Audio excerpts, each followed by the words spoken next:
It's 10 GMT, that's midday in Gaza, where Israeli forces have intensified their attacks in the northern, central and southern parts of the besieged Strip. Video has emerged showing at least 100 Palestinian men stripped and made to kneel on a street in northern Gaza. They had been taking refuge at 3 UN-run schools in Beit Lahia with their families. The Israeli army took them to an undisclosed location. The Jabalia refugee camp has been targeted again in Israel's latest strikes. A building housing displaced people was hit, and overnight airstrikes killed at least 5 people in the Nusayrat camp. And funerals have been held for 6 men killed in Israeli raids in the Al-Farah refugee camp in Tubas, that's in the occupied West Bank. The army also stormed Ramallah, Hebron and Bethlehem, leading to confrontations. Since Israel began its war on Gaza, 272 Palestinians have been killed in raids in the West Bank. Hani Mahmoud is joining us live now from Rafah in southern Gaza. And Hani, hundreds of people killed overnight and so far on Friday morning, and continuing Israeli strikes across the Gaza Strip.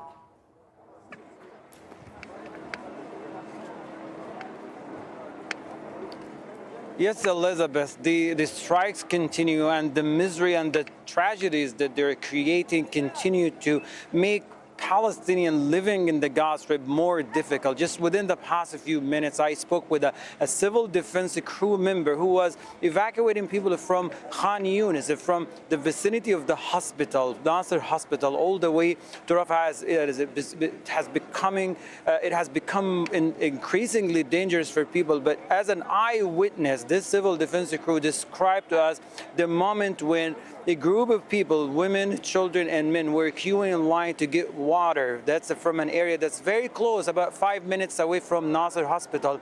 They were targeted by multiple tank shells as they were queuing to get some water. He described the scene as very bloody and shockingly graphic, as children were thrown at the side of the streets, and where people, blood was everywhere. The area where they were getting water from was completely destroyed. So people at the very, very basic needs, where they are getting their basic needs, are being targeted as well. And this is a continuous series of what happened earlier this morning in Rafah and Khan Yunis in the northern part of Gaza, where there are reports about at least 350 people have been killed within the past 24 hours, and more than 450 residential homes have been targeted, while the Israeli military described these as targets. But these are residential homes where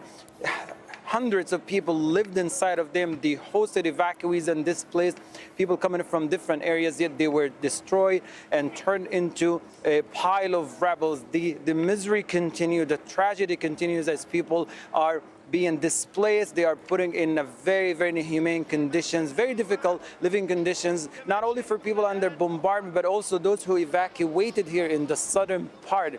Just at the vicinity of this area, we're seeing lots of people coming here for a desalination station, carrying gallons and bottles just to get some water here. They talk about lack of food supplies. They talk about lack of drinking water, clean drinking water. They talk about lack of everything and shelter. Some of them describe that they haven't been able to sleep for the past 2 nights as they don't have a place to stay in.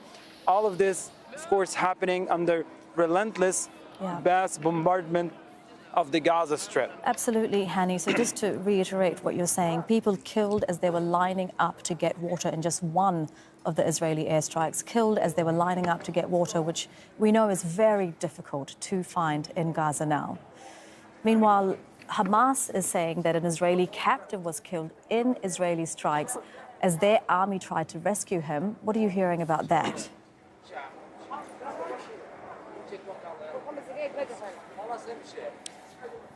Yes, well, so far the statement was issued by Al-Qassam Brigade describing what seemed to be an operation by Israeli special forces in an undisclosed area. Perhaps there is a reason why the location has not been disclosed for safety or security reason, but the statement continues to describe a group of Israeli special forces came to rescue a captive, an Israeli soldier captive inside the Gaza Strip, but their attempts was thwarted, and it has failed, and it did not go as a plan, as there were heavy confrontation and clashes between Al-Qassam militants on the ground, elements on the ground with the Israeli special forces, to the point where the special force resorted to an aerial heavy bombardment just to secure a withdrawal, a safe withdrawal from the area. The one soldier, one member of the special force was killed, and Al-Qassam elements on the ground were able to secure his weapon, as well as the telecommunication system on his backpack was also taken, and in addition to the captive soldier. And Al-Qassam issued his number, his military ID number was also issued in the statement as a proof that he was killed in the clashes and the airstrikes that were shot by Israeli plane. That's so far what we know about the attempt. There is no further information about the location and where it happened, but it's, the timing is close at dawn time, at early hours of this morning. Hani, thank you very much for that. For now, that is Hani Mahmoud with the latest. He's live in Rafah in Gaza.